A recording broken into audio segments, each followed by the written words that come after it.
Bill കൊടുത്ത് മുതലാളിമാരെ പറ്റിക്കുന്ന പ്രവാസികളുണ്ടോ? ഞാൻ എൻ്റെ ഒരു അനുഭവം പറയട്ടെ. ഞാനൊരു പെട്രോൾ പമ്പിലാണ് വർക്ക് ചെയ്തത്. ഏത് കമ്പനിയാണെന്നൊന്നും പറയുന്നില്ല, നിയമപരമായിട്ട് കുറേ പ്രശ്നങ്ങളുള്ളതുകൊണ്ട്. അപ്പോൾ ഈ പെട്രോൾ പമ്പിൽ വർക്ക് ചെയ്യുമ്പോൾ കുറേ ആളുകൾ, പ്രത്യേകിച്ച് മലയാളികളൊക്കെ വന്നിട്ട് പറയും, എനിക്ക് 100 ദിർഹമിൻ്റെ ബില്ല് വേണം, അല്ലെങ്കിൽ 150-200 ദിർഹമിൻ്റെ ബില്ല് വേണം. പക്ഷേ അവർക്ക് പെട്രോൾ വേണ്ട. ഞാൻ വെച്ചാൽ എന്തൊക്കെ പെട്രോൾ ഇല്ലാപ്പോൾ എന്തിനാ ഞങ്ങൾക്ക് ബില്ല്? സാലറി കൃത്യമായിട്ട് കിട്ടുന്നില്ല, അല്ലെങ്കിൽ വേണ്ട സാലറി കിട്ടുന്നില്ല. അപ്പോൾ ഈ 100 രൂപയ്ക്ക് പെട്രോൾ അടിക്കാതെ ഈ ബില്ല് വാങ്ങിയിട്ട് നേരെ എന്ത് ചെയ്യും? അദ്ദേഹത്തിൻ്റെ മുതലാളിയുടെ അടുത്ത് കൊടുക്കുമ്പം അവിടെ നിന്ന് 100 രൂപ കിട്ടും. എന്നാൽ ഈ മനുഷ്യൻ 1 രൂപയ്ക്ക് പോലും പെട്രോൾ അടിച്ചിട്ടുണ്ടാവില്ല. ഇതൊരു ഉദാഹരണം മാത്രം.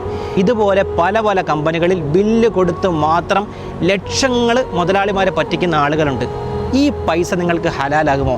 അപ്പോൾ ഞാൻ അവരോട് ചോദിക്കാറുണ്ട്, ഇക്ക, ഈ പൈസയാണല്ലോ നിങ്ങളുടെ മക്കൾക്കും ഭാര്യയ്ക്കൊക്കെ ഭക്ഷണമായിട്ട് നിങ്ങൾ കൊടുക്കുന്നത്. ഇല്ലില്ല, ഈ ഭക്ഷണം ഞാൻ അതിനു വേണ്ടി കൊടുക്കാറില്ല, ഞാൻ മാറ്റി വയ്ക്കാറാണെന്ന്. ഖുർആനിലൊരു വചനമുണ്ട്, യാ അയ്യുഹന്നാസ് കുലൂ മിമ്മാ ഫിൽ അർളി ഹലാലൻ ത്വയ്യിബ. ഓ ജനങ്ങളെ, അതൊരു സമുദായത്തെ മാത്രം വിളിച്ചുകൊണ്ടല്ല പറയുന്നത്. ഓ ജനങ്ങളെ, നിങ്ങൾ ഈ ഭൂമിയിൽ നിന്ന് നിങ്ങൾക്ക് ഹലാലായതും ഏറ്റവും പരിശുദ്ധമായതും മാത്രം ഭക്ഷിക്കുക എന്നാണ്. ഈ ബില്ല് വാങ്ങുന്ന ആളുകൾ, ഇത് കൊടുക്കുന്ന ആളുകൾ, നിങ്ങൾ ചിന്തിക്കേണ്ട ഒരു കാര്യം, ഞാൻ എൻ്റെ മുതലാളിയെ പറ്റിച്ചാൽ എന്നെങ്കിലും ഒരു നാൾ എനിക്ക് ഈ മുതലാളിയുടെ അടുത്ത് നിന്ന് പൊരുത്തം വാങ്ങിയാൽ ഞാൻ രക്ഷപ്പെട്ടു. എന്നാൽ ഇതുപോലെ 100 കണക്കിന് കമ്പനികളിൽ വർക്ക് ചെയ്യുന്ന ആളുകൾ ഇതുപോലെ ഓരോരുത്തരും വരുമ്പോൾ അവർക്ക് ബില്ല് കൊടുക്കുന്നു.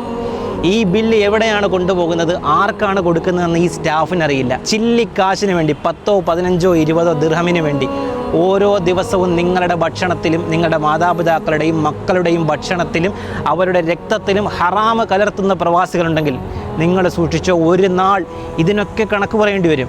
ചിലപ്പോൾ ഈ ഒരു സമ്പത്ത് കൊണ്ട് നിങ്ങൾക്ക് ദുനിയാവിൽ രക്ഷപ്പെടാം, വലിയ കോടീശ്വരനാകാം.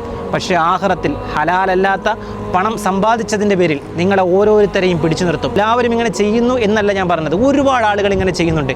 എല്ലാ പ്രവാസികൾക്കും ഈ ഒരു സന്ദേശം കൈമാറണം. അങ്ങനെ ചെയ്യുന്ന ആരെങ്കിലും ഉണ്ടെങ്കിൽ ദയവ് ചെയ്ത് നിങ്ങളുടെ ഭാര്യ സന്താനങ്ങൾ മക്കളെയൊക്കെ ഓർത്തിട്ട് നിങ്ങളുടെ രക്തത്തിൽ ഹറാമ് കലരരുത് എന്നുള്ള നിയ്യത്തിലെങ്കിലും എന്ത് ചെയ്യുക, ഈ ഒരു പ്രവർത്തനത്തിൽ നിന്ന് മാറി നിൽക്കുക.